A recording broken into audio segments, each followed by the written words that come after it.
Vamos falar daquela coisa lá de leitura? Vamos conversar com o pessoal, vamos de falar. casa sobre leitura, porque a gente já fez essa pergunta para você aí de casa, né? Você reparou que a maneira como os livros eram lidos e eram consumidos tem mudado? Apesar deles nos levarem para vários lugares diferentes, né? Porque quando a gente tem essa experiência de ler, a nossa mente se enche de informação, o nosso vocabulário aumenta, a nossa escrita melhora, viu? E sabia que até a realização de sonhos fica mais fácil? Isso porque a gente pode se identificar com diversos personagens. Mas se só tem benefícios, por que será que a gente ainda lê tão pouco enquanto país, Abi? Verdade, hein, Gui?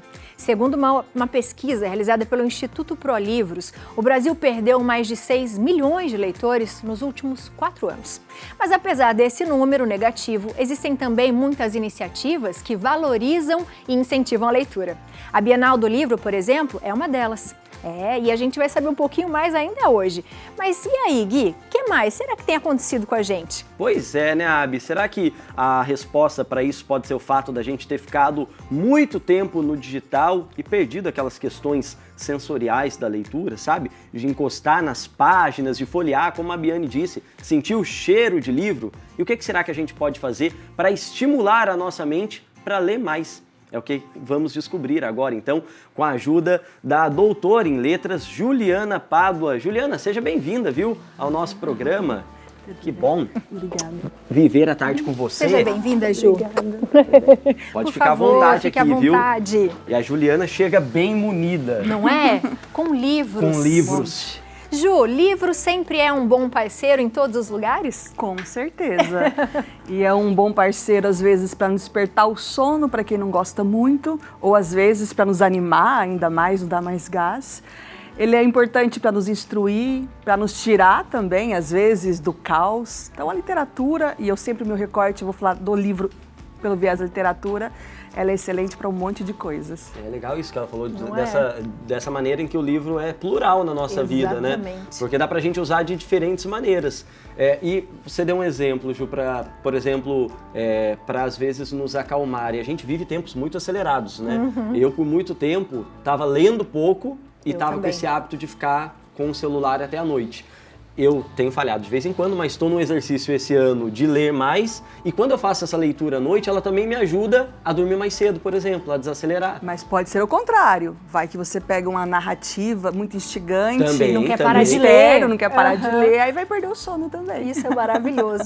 Por que será que a gente tem essa coisa de que as pessoas ainda leem muito pouco? Embora a gente tenha tantos autores, a gente tenha como chegar até os livros. Os livros antes, eu acho que eles eram muito mais caros do que eles são hoje. Hoje a gente já consegue comprar mais livros, fazer essa troca nos sebos, por exemplo. O que acontece com a gente, Ju? Eu acho que tenho muita crença em torno disso, porque por muito tempo a gente leu para alguma coisa. Então a gente lê para aprender, para saber, e a gente por muito tempo também colocou o foco da leitura só na palavra.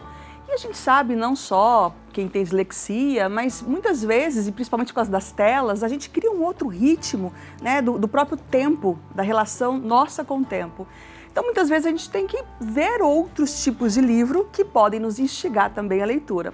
Um outro ponto é a questão do gênero ou dos clássicos. Então, é muito comum a gente canonizar algumas obras e ficar assim, não, porque tem que ler Machado, tem que ler Clarice. Sim, temos que ler Machado, sim, temos que ler Clarice, mas sim, também temos que ler Turma da Mônica e uma diversidade de outras obras, de outros formatos, em gêneros como história em quadrinhos, poesia, suspense. Então, eu acho que a grande questão é que o livro, ele acaba sendo como uma coisa de o que você entendeu. E por que não ser uma brincadeira? Por que não ser um prazer de... Eu trouxe um monte de livro para gente experimentar. Então, por exemplo, eu tenho um livro aqui. A primeira coisa você fala assim, mas gente, isso é um livro, né? Uma Bem folha. diferentão. Já dá pra E aí, perceber. a gente pega, a primeira coisa, fala, mas como que eu faço isso? Eu viro a página, eita! E aí, a gente descobre que, na verdade, ele abre assim. Olha. E aí depois fala, mas e aí? Agora o que eu faço? De repente, a gente descobre que ele vira assim, e ele vira assim, e ele vira assim, e ele, opa, ajudou aqui, assim, e vira assim de novo. Então, o que a gente tem? Nós temos uma obra que nos instiga a entendê-la a partir do título Plaft, Pleft, Ploft, Panda, né? Se a gente olhar com bastante atenção aqui, nós vamos ver que tem um negócio, já vou contar um spoiler, né? Uma máquina de lavar, um ursinho na máquina de lavar. Quando a gente vira, nós temos o quê? Uma criança que olha um ursinho pendurado no varal. Quando a gente vira a página, a gente reconhece que essa criança está toda feliz. E ao virar novamente, ele tá sujo. Ele tá sujo. E a gente sabe o que acontece? O ciclo. Recomeça. Muito bom. Então eu trouxe esse livro da Ana Fonseca e da Gisele Federizi. Todos os livros que eu trouxe hoje, de alguma forma, eu passo por eles, seja como autora, como consultora, como editora. Mas aqui é um exemplo, né? A gente pode ficar horas, principalmente a criança aqui, explorando e criando narrativas a partir disso, né? Não só que tem um ursinho na máquina de lavar, mas que histórias são essas? Então, quando a gente pensa o livro como aquela coisa sisuda de que eu preciso entender, aqui mais do que eu entender o que está acontecendo, de que tem um ursinho que suja, que volta para a máquina, o simples fato de ficar, peraí, eita, mas não é assim? Isso está exercitando a nossa mente, o nosso corpo e, né, Tostines vende mais porque é fresquinho porque vende mais.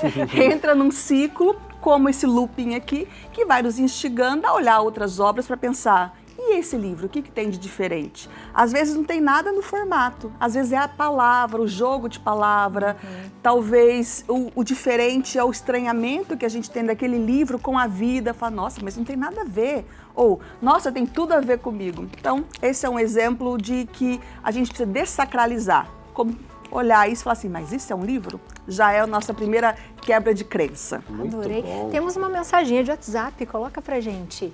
Da Cláudia, de Castro, Paraná. Boa tarde, Abigui. Um dos meus hábitos diários é a leitura. O livro nos mostra um mundo nunca antes visitado. Que demais, que bom, Claudinha. Cláudia, que legal. Né? E a gente aprende muito isso na escola. Eu lembro que a professora falava muito, né? Que a gente não tem oportunidade de conhecer o mundo todo, mas pelos livros isso é possível. Essa viagem é possível, né? E eu acho que isso faz toda a diferença também, né? Verdade. E uma coisa que é muito legal, que não é uma viagem só para fora, né? Uma viagem de conhecer mundos, lugares que a gente nunca visitou, mas também uma viagem para dentro de nós mesmos e uma viagem de autoconhecimento.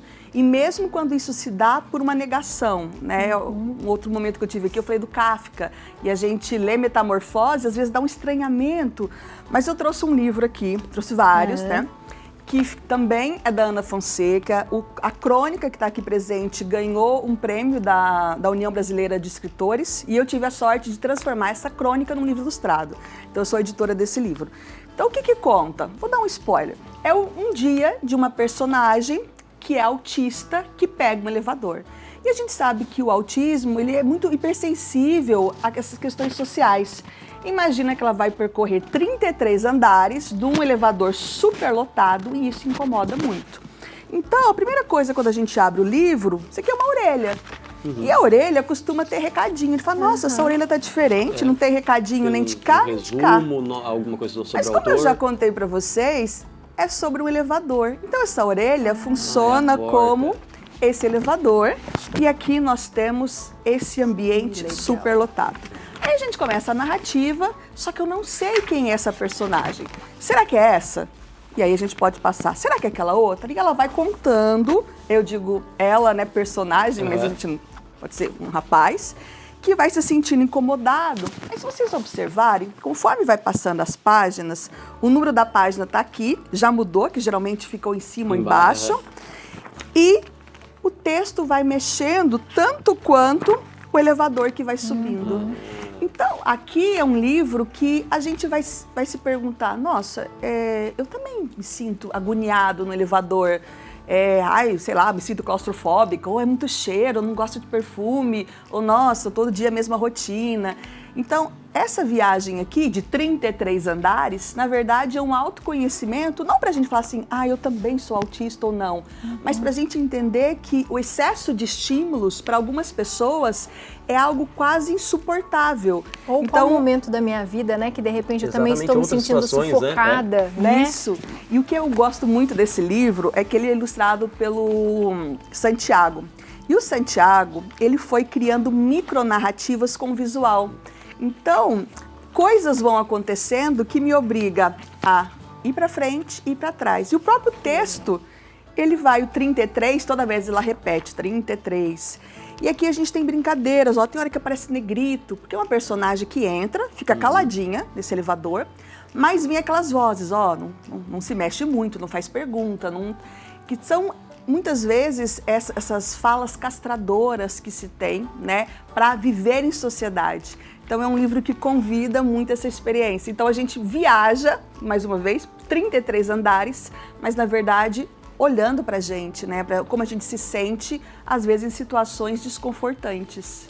Quando a gente fala de leitura, né, como escolher um livro? Daí a gente sempre fala assim, vou escolher o livro pela capa, né? Não tem essa coisa? Tem o ditado, não né? É o ditado. Não julgue o livro pela capa. Não julgue o livro pela capa. Como que a gente pode, de repente, uma pessoa que quer voltar a ter esse hábito da leitura, escolher um bom livro para ler e ter o sucesso, vamos dizer assim? Eu gosto de escolher pela capa, da gente olhar para a capa e falar assim, o que é isso? Aí eu vou trazer um livro que eu sou coautora, que também é com a Ana.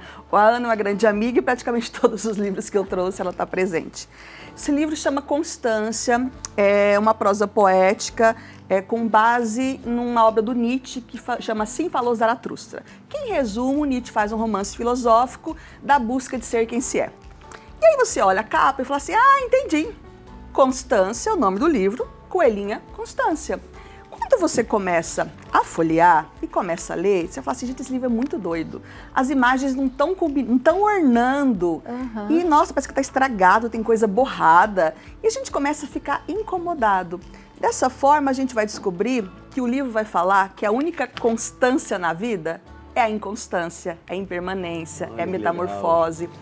Mas, quando eu olho para esse título, Constância, isso pode me convidar a refletir, mas eu posso olhar a sinopse, eu posso olhar às vezes a ilustração.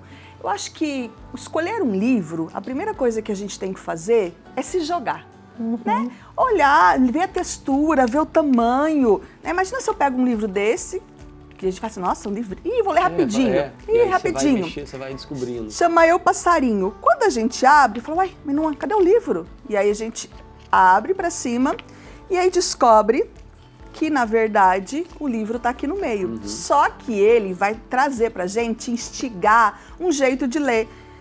Será que eu tenho que ler assim? Será que eu tenho que ler assado? Que, na verdade, é um convite para eu ler o passado, então eu volto às páginas, como para ler o futuro. Então, respondendo a pergunta, como que a gente escolhe um livro? É assim, se jogando. Experimenta, né? Experimenta o tipo, a materialidade, procurar autores diferentes, nomes diferentes, ler a capa.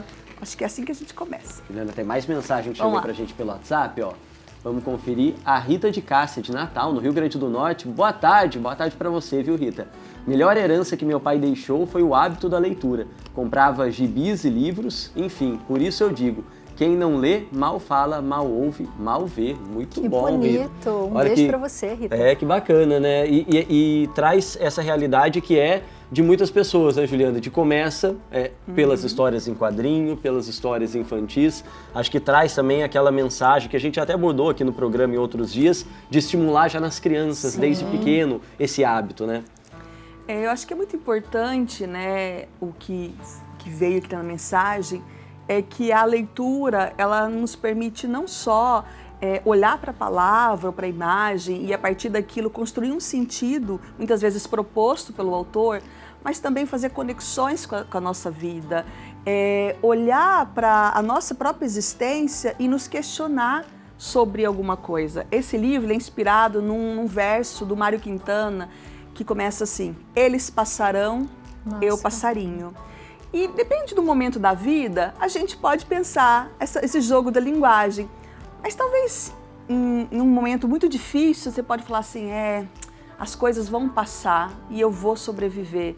Em outro momento, você pode atualizar isso. Então, a leitura, e o meu foco é a literatura, né? Ela dá esse lugar de você poder falar assim, você não acredita que eu li um livro? E no livro, então esse exercício de ler, falar sobre, tocar, às vezes te inspirar, até mesmo escrever. Por que não olhar para a vida e falar assim, Ai, como dizia o Mário Quintana, hoje eu vou passarinhar. Fora que quando as pessoas leem, né, a gente tem mais um diálogo muito mais gostoso, é maravilhoso. Ju, obrigada. Eu que agradeço. Volte sempre. Obrigada. É gostoso conversar com você, é bom, né? Muito Conversar bom mesmo, Juliana. Obrigado, Obrigada. viu, por trazer essas experiências diferentes, né, para as pessoas entenderem esse dinamismo do mercado editorial, dos autores, principalmente os autores nacionais, né, de se reinventarem. A gente viu aqui exemplos brilhantes. Então, para quem quiser acompanhar mais o trabalho da Juliana, tá os contatos aí na tela, o Instagram @julianapadua81 e o site julianapadua.com.br. Isso mesmo, né? Isso mesmo. Ju, seja sempre bem-vinda à nossa Obrigada, casa, viu? obrigada. Beijo, Força obrigada, Ju. na caminhada, na missão e obrigado, viu, pelo seu obrigada. trabalho também. Que a nossa amiga Rafa está onde? No Rio de Janeiro, Rio em Terras de Janeiro. Cariocas, é isso, Rafa? Cidade maravilhosa, e conversa com a gente agora e já tô vendo que ela tá na frente de um lugar especial. Rafaela, boa tarde para você, minha amiga.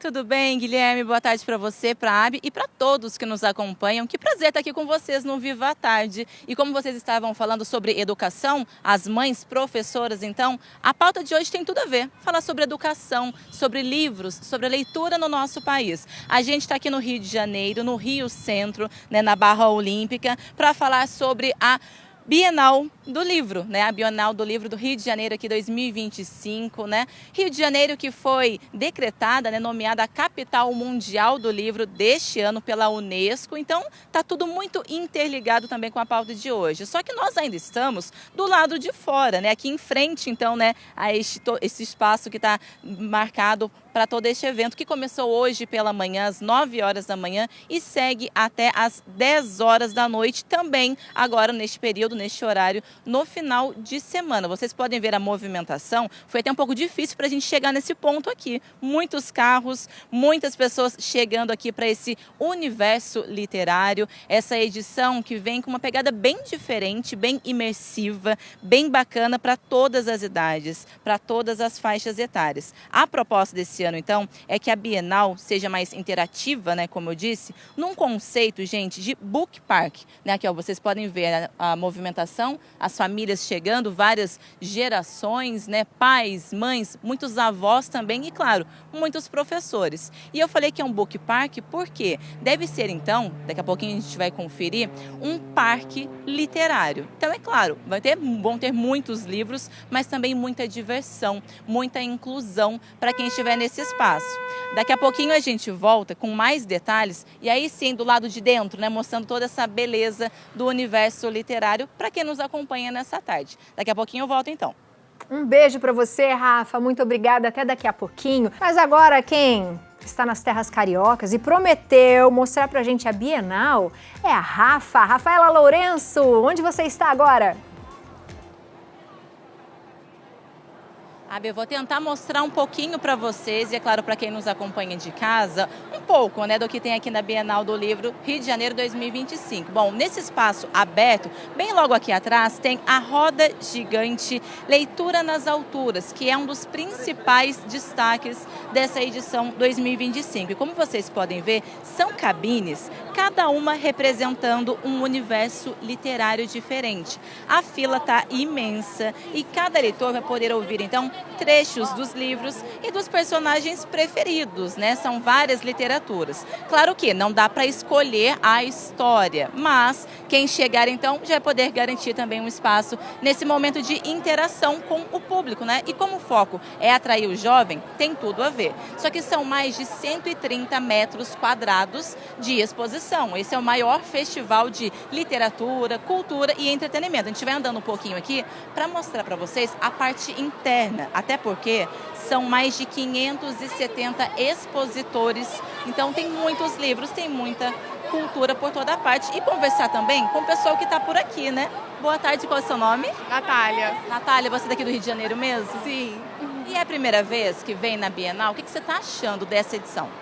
Não é a primeira vez, eu procuro sempre vir à Bienal e eu estou gostando muito. Acho que agora tem alguns palcos interativos, né? Alguns lugares para quem é fã mesmo, os leitores. Eu estou gostando bastante dessa imersão nos livros, né? O que mais chamou a atenção para você, né? Chegou faz tempo, veio com amigas, com a família, como que está sendo essa programação também? Sim, eu cheguei já tem algumas horas e o que mais me chamou a atenção foi a roda gigante, assim, que eu tô agora ansiosa, que daqui a pouco é o meu horário para poder ir. Eu acho que vai ser bem legal a experiência. E nós estávamos falando da roda gigante neste exato momento que a fila já está grande, né? Antes de ir para a roda, tem uma obra assim específica que você gostaria de ouvir também na cabine? Alice, é o nome da minha filha, inclusive, que é inspirado nessa história, né, que eu gosto tanto. Então é muito especial, né? Mas você está com algumas sacolas também? Deu para fazer comprinhas já? O que você achou por aqui? Sim. Comprei coisas para minha filha, né, alguns livros infantis, coisas para mim também. Enfim, tá bastante variado aqui. Então você recomendaria para quem está nos acompanhando agora, quem vai passar pelo Rio de Janeiro, né? Então vir aqui para a Bienal também? Sim, eu acho que é um excelente programa, assim, para vir com a família toda, inclusive. Muito obrigada, viu, pela sua participação. Bom passeio e aproveita a roda gigante.